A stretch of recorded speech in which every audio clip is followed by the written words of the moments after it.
Yes, hello everyone and welcome to the Dribble Podcast, your home for basketball in WA with an inside look at the Perth Wildcats, Perth Lynx and WA basketball throughout the 2021-22 seasons. My name is Craig O'Donoghue from the West Australian newspaper, and throughout this year I'll be joined by a host of guests to provide you with as much insight and entertainment as your basketball brain can handle. In this episode we'll be joined by in-form Perth Wildcats import Vic Law as we delve into the amazing backstory on his life before the NBL. Plus, Ash Isenbarger will join us from the Perth Lynx after producing the game of her life last week against Canberra. But first, we really need to acknowledge what an incredible performance it was from both teams last week. To step onto the court just days after their lives were thrown into turmoil by the WA border announcement, start poorly and then win showed the class of both organisations. Let's be clear here. They have been let down. Both clubs left the state and their families in December with assurances they could return freely on February 5. Now, not only can't they return without having to quarantine, but their families will also have to quarantine as well. This is incredibly significant because the conditions are vastly different to what the players and coaches experienced when leaving the state last season. I was really lucky in 2020. I was allowed to leave the state to live in Queensland to cover the AFL hub. I went twice, which meant I had to quarantine twice. And both times I came home when my wife and kids were living and they had remained in WA while I was in the state. I could live with them and they could leave the house to live their lives normally. Now, you can argue the inconsistency of me or anyone else quarantining in the same house as the rest of the family while they're free to roam around in the community. And it's fair to say I could never wrap my head around that either. But they were the rules that were in place and it was the norm for athletes from the start of the pandemic. Now they've changed those rules on them at this point of the year and it's really hard for them to get their heads around. Suddenly, Scott Morrison's wife and two young kids can't leave the house when he's back. Jesse Wagstaff can't send his school-age kid to class. Sammy Whitcomb's wife can't work at a new job. And the core of the Lynx players who work full-time to support themselves have to ask their employers for more annual leave. Yet Mark McGowan had the temerity to say that sport isn't his priority. It's not about the games. It's about the bloody people who play it, and people should be a priority. Former AFL coach Dennis Pagan had a great saying, "Don't piss me down my back and tell me it's raining." Well, right now, there's a lot of athletes with wet backs. But I'm sure you didn't tune into the podcast this week purely to hear me talk about the WA border laws, so let's enter the jungle and talk about this law. Law sees a path, baseline, and gets upstairs. Birch, Vic Law. Nice floater by Vic Law. Law, back out, Cotton, back to Law. Oh, that's ridiculous. Yes, Vic Law, welcome to the Dribble Podcast. Thanks for having me. That was quite a performance from you against Illawarra, Vic. No shots in the first quarter and you finished with 22 points, 7 rebounds, 2 blocks. It was quite a statement. What changed for you after quarter time? I thought we came out to another one of our, notoriously great starts. And I felt like it was time for me to be a little bit more aggressive. I think we were trying to just establish a couple guys early. But even while doing that doesn't mean I can't be aggressive. So I came out of the second quarter trying to make it a point to assert myself a little bit. So it was a fair point you made in the second quarter, just dominating the game. But it was interesting watching the match that the focus of the commentary team throughout the game was how it was possible for someone like yourself to not get a single shot in the first quarter, given the team was struggling. They felt that they should have been going through you a lot more. Can you take us inside your offense a little bit to discuss how you and Bryce and Michael Fraser are sort of working things out together as what is a really new import combination? Yeah, I mean, the combo of us three, and especially with the rest of the guys, has just been really cool, throughout the year. I feel like just with our play styles and how, each of us are willing to kind of get off the ball and defer to one another, it's been kind of great. I think, you're still seeing like Todd Blanchfield get his rhythm back. Michael Fraser is still coming along, and it's been great, right? And that's why you have a team, You might have guys that have off nights every now and then, and, other guys step up and play well. So I think on any given night, any of us can play well, and it's a full team effort. So we're interviewing you at the moment. This is currently Tuesday, January 25, and we'll be uploading on Australia Day. And January 26 is a massive date for you in your basketball life because it's the day you made your NBA debut back in 2020. So it's your 2-year anniversary. But it was also the day that Kobe Bryant passed away. And I'm not sure many people would have felt so conflicted with their emotions about the happiness of a debut, but the sadness of what was going on in America at the time. Can you take us back that day and what it was like emotionally?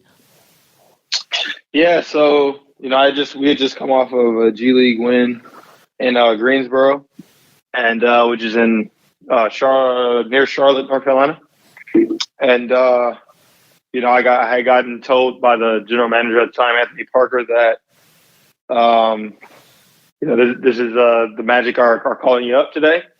This is what you've been asking for. You finally are going up, and we'll send you out in the morning. So the next day, early that morning, we flew out. Me and one of the other NBA guys, Melvin Frazier, flew out maybe about 7 a.m. from Greensboro and landed in New Jersey. From New Jersey, went to Orlando to try and make it to shoot around. And it's actually funny. We had to go, and I'm sure all the news was just lost with us kind of being in up in the air. But it took us about, I don't even know, a couple hours. We landed at like 11:40. Had to hurry up getting an Uber and kind of speed on down. The days when Uber was still around. Speed on down to the arena.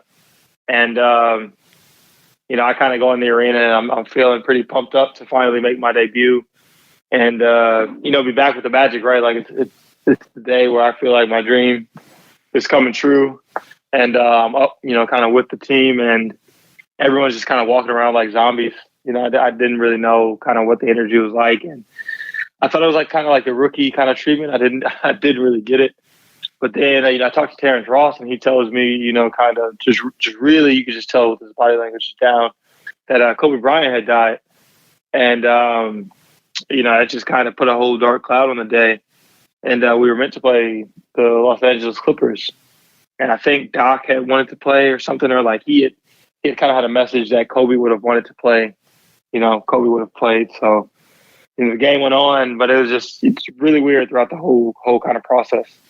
You mentioned that the flights there, that you said you went from North Carolina to New Jersey and out to the other side of the country. That's not a normal way that you would get from North Carolina to the other side of the country. I wouldn't have thought it would have taken you half the day. No. We I guess that's just the only flight that they had, those connecting flights. But I'm happy I made it. I'm was devastated to hear that Kobe had passed, but I'm happy we made it and got to get up there and get rolling. Is it right you had some issues with your luggage across those multiple flights as well? Oh man, yeah. They so at first they told me I wasn't going to dress, so I needed clothes and a suit and stuff. And when we landed, the airline had actually lost all my luggage and stuff. So I told our director of ops that, I might need a whole new wardrobe for the day. But luckily, I guess luckily, the coach told me when I got to shoot around, I might need to be ready to play. So I guess all I needed was my uniform. So when the Wildcats went to America a couple of years ago for the NBA preseason games, they lost all their luggage on the way back as well. But a few of them had said that they deliberately thought, I'm going to pack a bag just of basketball gear in case a circumstance like this arises and we need to just have shoes or just have something to work with. They were warming up in their pajamas from business class off the plane, but they had shoes and they had pajamas. That was all they were working with. Did you have anything when you got off the plane that day? I just had my basketball shoes and the clothes on my back. So it was a bizarre day then. But do you look back with a fondness as you didn't get much time on court, but you had an opportunity to make your debut on what is a really strange environment, a strange day, but it is the day that you made your debut. So how do you reflect on it now? I think, all things considered, looking back on it, just trying to pay respect to Kobe and just be a part of the day. It was kind of, like you said, a weird day, but I think now that I'm looking back on it, still a sad day, but I'm happy I did get that opportunity. So we talk about your debut in those circumstances, and then you play about 5 games before the season is suspended due to COVID. So you finally achieve your dream, and then you're doing something where everyone else is working from home, but athletes can't because you can't play sport over Zoom. It's not a video game. Like, what was that like to go through? Well, actually, when we were only home for maybe a week or a couple of weeks, and then the NBA had kind of passed the protocols, and Florida never really shut down all the way. So the NBA passed protocols to where players could start training again if the arenas could get cleaned and stuff. So I went back to me and my partner went back to Orlando, and I began working out, in preparation for the bubble. So, and how was the bubble? Like, as we said, in terms of dreams, you want to be playing in front of the big crowds and have the pizzazz and the excitement, and you're playing in front of nobody. No. It was weird at first, right? They kind of tried to put the video boards around the arena to, I guess, make it so you could see people's faces. I don't really know. It's not the same, but, they imported music and different stuff. But, in my eyes, I just thought it was cool that I was on the court and with all those players and got the opportunity to showcase what I could do. So when you look back at that now, we asked Bryce last week when he was on how he feels about his previous NBA experience, and he said it took a long time for him to get over not being there again.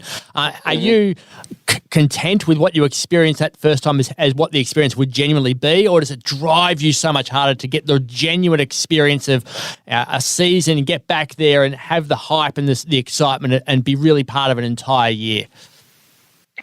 I think what more so drives me than anything is that maybe I wasn't so much ready at the time. I think I'm so competitive and so fiery that in the moment I thought I should have gotten more opportunities and more of this and more of that. But, as you mature and you look back on it, I don't think I was ready. I don't think at that specific time I might not have been ready for that moment.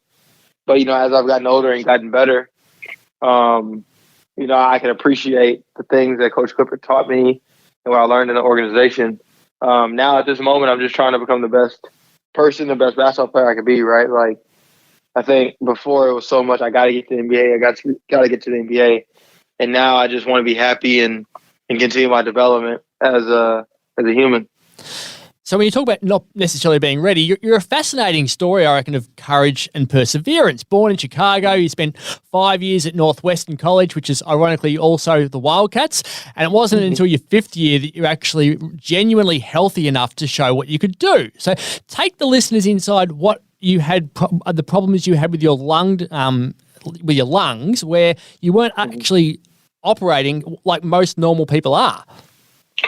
Yeah, so I guess for most of my life, I felt like it took me a particularly long time to get in shape. And when I was at Northwestern my junior season, we made the tournament and played in Salt Lake City, which is pretty high elevation. It's in the mountains. And we played a game against Vanderbilt. And I told my trainer or my physio on the sideline that I just felt like I was going to faint. And, I thought I had asthma. And, she, obviously she had her jokes and probably didn't believe me in the moment. But after the game, I just wasn't right. And so we waited until after she got me an inhaler. We waited until after the tournament. I did some testing and some different stuff. And at first they thought I had pneumonia because the scan showed kind of like a black image in my left lung. So I thought I had pneumonia. Then we did some other more scans, and it showed that my intestines, liver, and some other organs were crushing my left lung. And so my breathing capacity, I guess, for my entire life until that point was only about 50%. And, the doctor at Northwestern just couldn't really believe it. He didn't really know how to operate on me. Luckily, we found a specialist at the Mayo Clinic in Minnesota who knew how to do the operation. And he actually made a joke to my mother when we asked him, was it a high rate of success? And he kind of joked and said it's a 50-50, with I guess one side of the 50 being me dying. But everything went well, and I look back on it. Every year since then has been better and better. So I'm super grateful for that, and super happy that we found that. He didn't legitimately mean you could have died, though, did he? You said when he was joking, like that was a genuine joke. You weren't actually putting your life at risk by having that surgery? I don't know. When we kind of asked the head doctor in Chicago at Northwestern about what we should do, he kind of thought, he would have to operate like open heart surgery, break my ribs, go into me fully open my body up like a book and kind of go in and do stuff. And that was risky. And that would have been almost a two-year recovery. And so he said, obviously, held no to that. And so we went and found a specialist who did it using little small portholes and did it much less invasive. And it was a success. So I'm really happy with who we found and how he was able to do it. So I don't know if I would have died, but it seemed like the options for surgery, there would have been complications either way. So what year are we talking about here? 2018, 2017. And when did you start feeling better then? So I actually recovered faster than they thought. I would say as soon as I started playing basketball again, within 5 months of surgery, I felt better. I don't know if I noticed the difference because obviously to me, I don't know what a normal person's breath feels like, but to me, I felt normal when I was with one lung. And now, I don't know. I guess I'm playing better. I'm more shape, so I feel good. So do you feel that your ceiling of what you can become now is significantly higher than what it would have been as you were going through college because you are only still learning how to use your body and your body is still learning how to get to the fitness levels and the strength levels that you would have been able to get to if you had had that 100% lung capacity? Sure. I don't know. I guess so. I think I've just been blessed to be in good situations and with good organizations the last couple of years, but I'm excited to see what my true potential and my prime will look like. So I read that you played at 190 pounds in college, which is 86 kilos in Australian language, and you're 201 centimetres tall. So if we look at the differences between you and a couple of other players of a similar height, Dennis Rodman played at 100 kilos, so 14 kilos more than what you were at college. Kawhi Leonard, 102. You're basically the same weight as what Steph Curry is, and he's 188 centimetres. How did you manage to compete without being able to go to the gym and put on that weight because your lungs weren't allowing you to do that sort of work? Oh, I'm like I said, I'm super competitive and super fiery. I think one of my biggest skills is my IQ and my toughness. You figure it out, right? No one's gonna feel sorry for you that you might be a little lighter or whatever the case. Even now, I wouldn't really consider myself a big, but I'm still guarding, like Duopre, Daniel Johnson, and what will be Jerome Martin on Sunday. So, no one's going to take pity on you, and I expect nothing less because on the other end of the court, I'm not looking for any excuses either. So, I don't really look at my weight and see that as a disadvantage. It's just how hard you're going to fight. It's interesting because there are some significant advantages as well, isn't there? Like your agility and your athleticism is vastly different. You've got different sides of your game that players who are bigger can't keep up with you with. Do you focus on those strengths? Yeah, you look at the positives, and obviously, you may have weaknesses, and that's what you try to shore up. But yeah, you play to what you have and the tools that you have. So given all of the dramas you've had with your lungs, COVID happens. I assume you were one of the 13 that got COVID in Tasmania.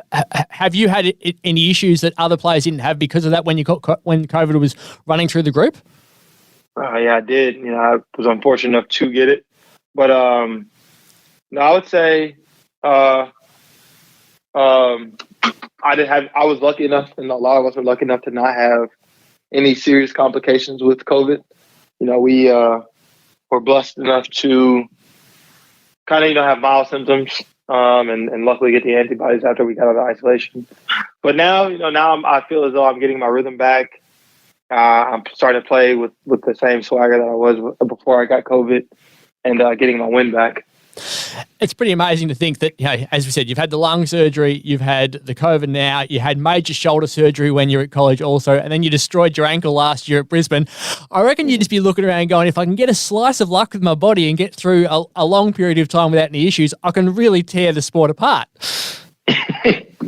Yeah, you're preaching to the choir. Trust me. I think I genuinely don't think there are a lot of people, in the world better than me when I'm fully healthy and fully ready to go. But I am really lucky to be in the position that I'm in, to be in Perth, to still be playing the game that I love, through everything that you've said, through all the complications, through COVID, just through everything, just to continue to play, and to play at this high level. Now it's just about being happy, man, and kind of taking care of my body the best I can, not being young and dumb anymore, and just kind of trying to put myself in the best positions I can. Well, you certainly put yourself in a good position against Illawarra, and that's a great lead into the Dribble Podcast MVP votes for this week. And this week I have gone with 1 vote for Todd Blanchfield for the way he came off the bench with his 20 points having a massive impact on that game.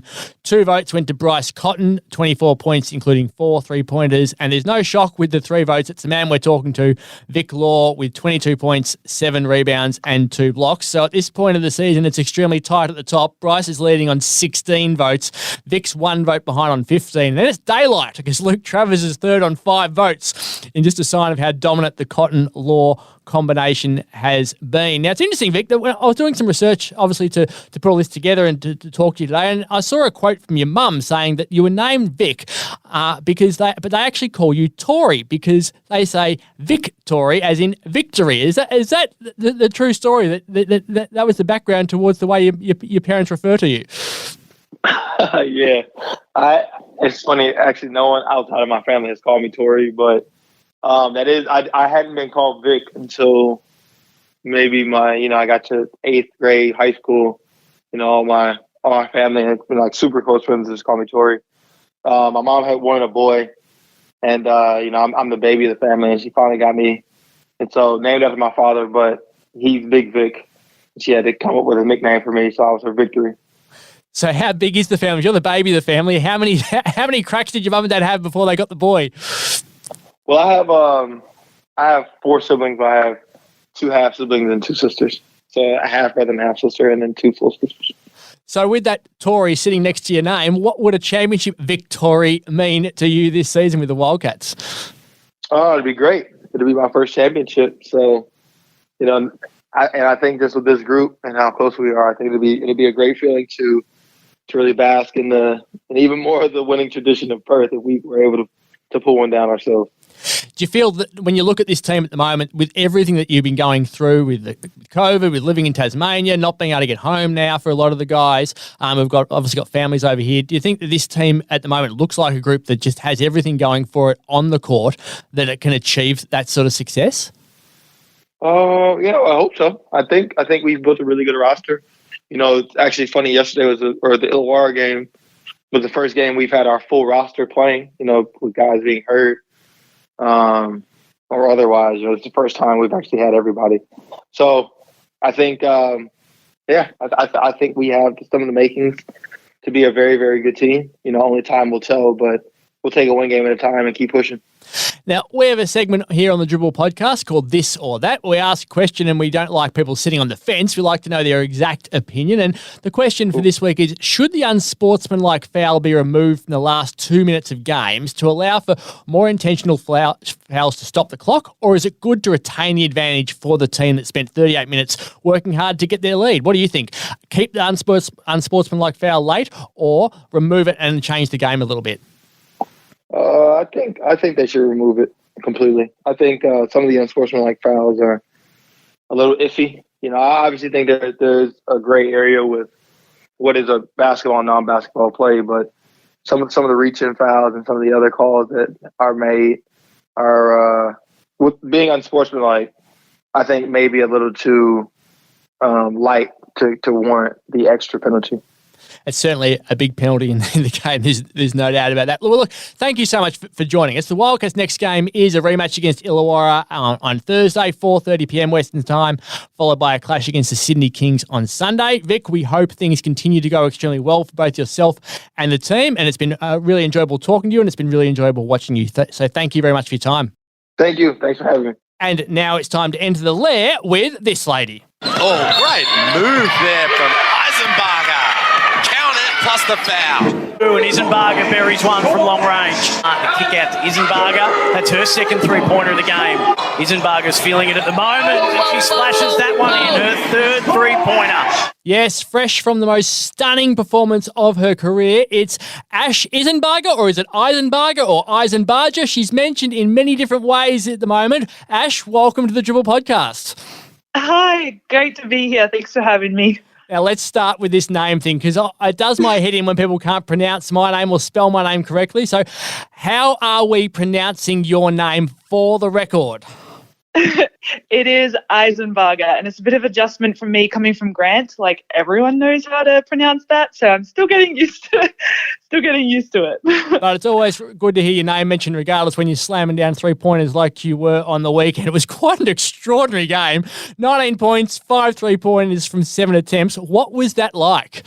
Honestly, I couldn't tell you. I think it was just that I wasn't overthinking. That I was just trying to do what we needed to do to get the team the win. And I guess the opportunity presented itself where I was open and I shot the ball.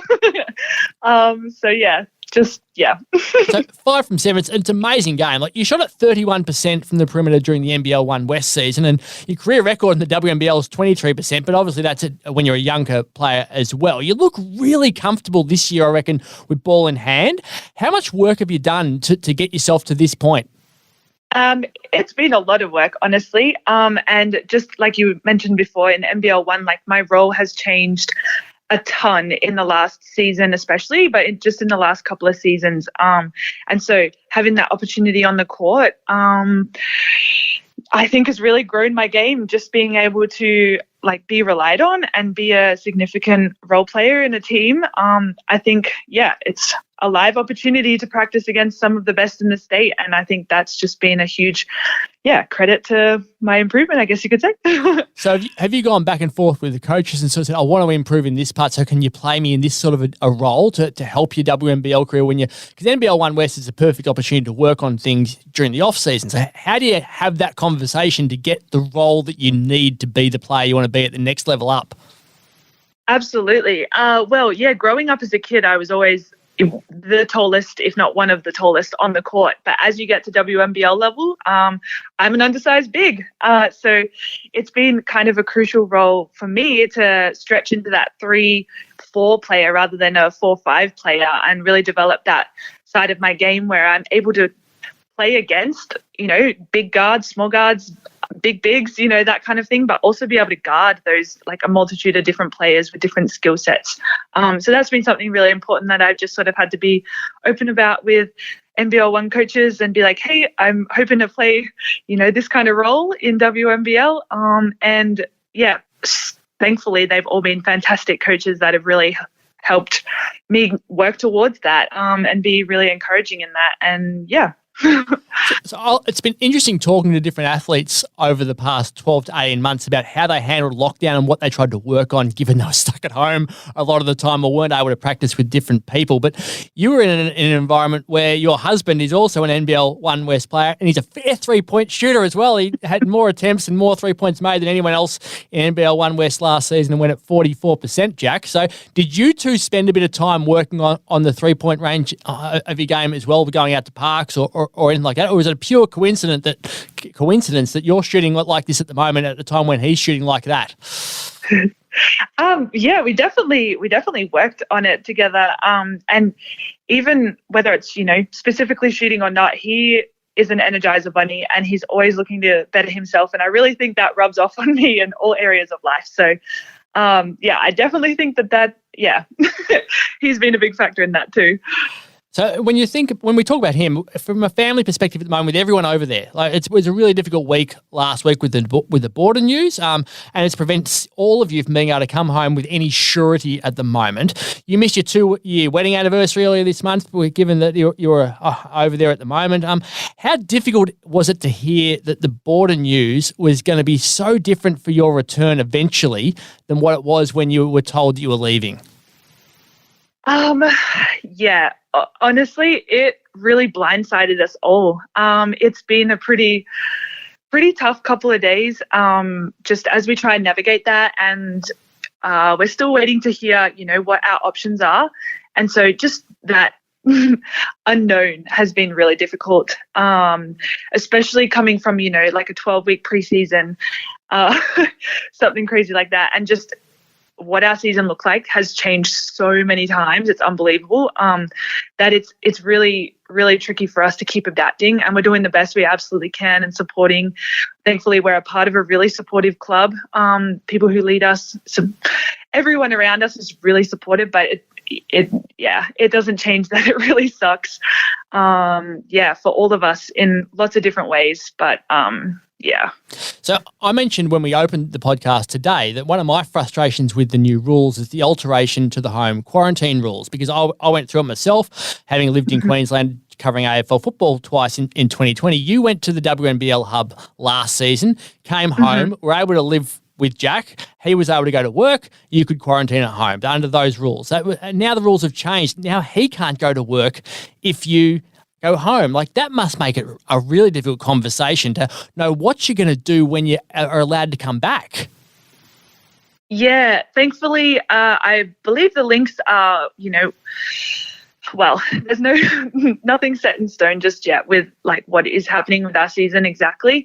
But I know that they will have our back in whatever way that is. Like, a lot of us have roommates that are teachers or husbands or partners, that will be out in the community. And so they're going to do their absolute best to find us a situation where we're able, where it impacts the people around us the least. If it does come down to quarantining.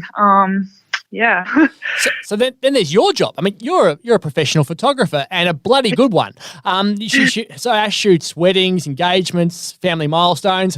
When people ring up and say, "Hey, I wouldn't mind booking you in the first week of March," there's a big difference between saying, "I'll definitely be home," versus "I might be in quarantine," or even "I've booked you in for February 20 and now I don't know where I'm going to be living." Like, that must have been really difficult for you to work through at the moment. Yeah. It has been, obviously, and like you mentioned, all those things that I do photograph are really important milestones in people's lives, and I always feel so terrible when I'm not able to give them a concrete answer.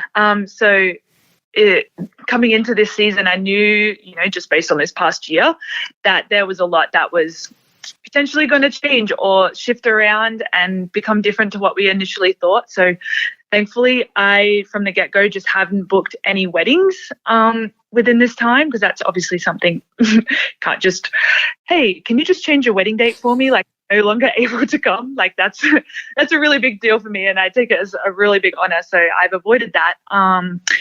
But yeah, I've had to shift around a few engagements and family sessions that have been in February, where when and even March, where when it's not certain that we're going to be back anymore at that point. So yeah, that's been very challenging, but thankfully all the clients that I work with have been understanding at the same time, and they all know that, I have a unique combination of professions in a photographer and a professional basketballer. So yeah. Well, if anyone out there is getting married or has some children or has an engagement that you want to photograph post WNBL season, I can tell you she's very, very good. Go onto her website, www.ashalola.photography, ASHALOLA photography.com. She also has an Instagram page under Asha Lola Photography. Some of the photos you can view there are absolutely breathtaking. You should check out one that she took last year of a bride standing in front of this beautifully lit table at an outdoor dinner with fairy lights strung up on the wall and the sun setting. It's absolutely majestic, that photo, and will make you want to hire her for sure. Tell me how you got into photography as a basketballer. Thank you so much for that. I think my two passions growing up were basketball or just sport in general, and I've always had a creative side. I definitely got that from my mom. But I've always loved it, and I was constantly told, "Oh, you can't make a profession out of that. Like, there's not enough, you can't earn enough money from that to make a living," and that kind of thing. And it kind of just got to the point where I was like, why not? And so I really just gave it a crack, and honestly, it snowballed a lot faster than I expected. And I think that's because it's easy to put in a lot of work to it because I love it and enjoy it so much. And it really is a passion of mine. And so I think it was more just a natural path that I took to just, take it that step further from being a hobby. And I love photographing people, and all of that is, big combination of things. It's funny because you have this joy about you. You can hear it coming through the microphone at the moment. It's this pure, unadulterated joy, and I've rarely seen you not smiling, whether it's on or off the court. And there's this line on your website which reads, I believe every human is created to love and to be loved. I believe everyone has a story, and when two stories come together to become one, I think that is the ultimate reflection of love. Whatever your adventure to find each other looks like, it deserves to be told for years to come. I would love the honour of capturing your moment and how it felt. How much does that drive you, the opportunity to make genuine memories for people? Yeah, like I said before, it really is an honour, and just to be able to capture like those small moments that maybe on the day they don't even like. The wedding days go so fast, and the bride and groom or bride, groom, they might not even notice half the things that go on just because they're so consumed with everything else, that when I give them back their album, like I really hope that they see other things that are going on with their family members and their friends, and even just moments between themselves that they don't even realize at the time. And then it's just like, it's something that's concrete forever, and our memories fade, but if you have those photos to look back on, like I really think that's something special, and it's such an honor that I get to be a part of someone's wedding day. Like it still blows my mind, and it's something really crazy, and I really love doing it, and I really love being a part of it. So I did find it extremely ironic that as I was writing the story the other day, I went into the photos that were taken from the game, and the photographers at WNBL in Ballarat have to set up at one end of the court, and they'd set up at the other end of the court from where you were nailing threes, and there wasn't a single photo of the photographer on the court playing basketball who was out dominating the game. And I was like, what an ironic moment in sports. And which is a perfect segue to get into the Dribble Podcast MVP votes from Perth's last two games. Against Canberra, I've gone one vote to our guest, Ash, for her brilliant second half, 2 votes to Lauren Scherf, who became just the 6th Lynx player since the rebrand of 2015-16 to win 14 rebounds. She also scored 15 points and had 4 assists, and it was 3 votes to Darcy Garvin for 24 points, 9 rebounds and 2 steals. Then against the Sydney Uni Flames, 1 vote to Lauren Scherf for yet another double-double, 2 votes to Jackie Young after turning the game in the final quarter, and 3 votes was pretty damn obvious. Marina Mabry scored 34 points, had 6 rebounds, 4 assists and 1 steal. It was an unbelievable game. Tell me about Marina. She's a really interesting cat to watch on the court. She's intense and she's skilled and she's powerful and everything. What's she like to play with? She's a really passionate human on and off the court. But it's been so awesome to be her teammate and just to get around her and the way she gets around us as well. Like, it's not every day you get to play with WNBA players like that of her caliber, and Jackie's too. And even just honestly, our whole team, Sammy, Jack, Darcy, Lauren, like they're all amazing players. But yeah, it's been awesome to play with Marina this season. Yeah. Is there something about those players that has helped you to become a better player yourself, whether it's training with them or the advice they can give? Is there anything specific which you go, that's really helped me so far this season? Well, there's a lot of things, but the number one thing is every single day we go to training, like I'm playing against some of the best players in the whole country, the whole, WNBA, the WNBL, like they represent Australia. So training against them, it's naturally going to make you better. Yeah, it still blows my mind. Honestly, sometimes I look at our team and I'm like, wow, I get to play with these people and that's so awesome. Not only do you get to play with them, so Darcy's the captain and then the leadership team is yourself and Sammy Whitcomb. So your impact on this team is a lot more than just your ability to play. Yeah, that in itself, earlier in the year when that got announced, that in itself was just a really big privilege for me to be named on the leadership team alongside such high caliber players. It's really not something I take lightly, and yeah, on this team, it's definitely something. I don't even have the words for it. Lost for words, but yeah. So what do you try to do then as a leader? So you're obviously Darcy and Sammy are starting. You're coming off the bench with a lot of players you've played NBL 1 West with or against. What are you focusing on with that group to make them better and and what they can learn from when they're sitting on the bench preparing to come on, or some of them who don't get a lot of minutes are watching the game and building their progress there. What's your focus point from a teaching perspective as a leader? As a leader, some of the best leaders that I've been under are the ones that serve. And which is kind of controversial. I think Sammy and Darcy really lead from the front. They set the example on the court, off the court. So do a lot of other girls. But I think my role is to be an encourager and to try and speak life into the girls and as much as I can. And, if someone needs a rebounder, like I'll rebound for them, just small things like that. I just really tried to, my goal is to just try fill those gaps and just to try serve as best I can.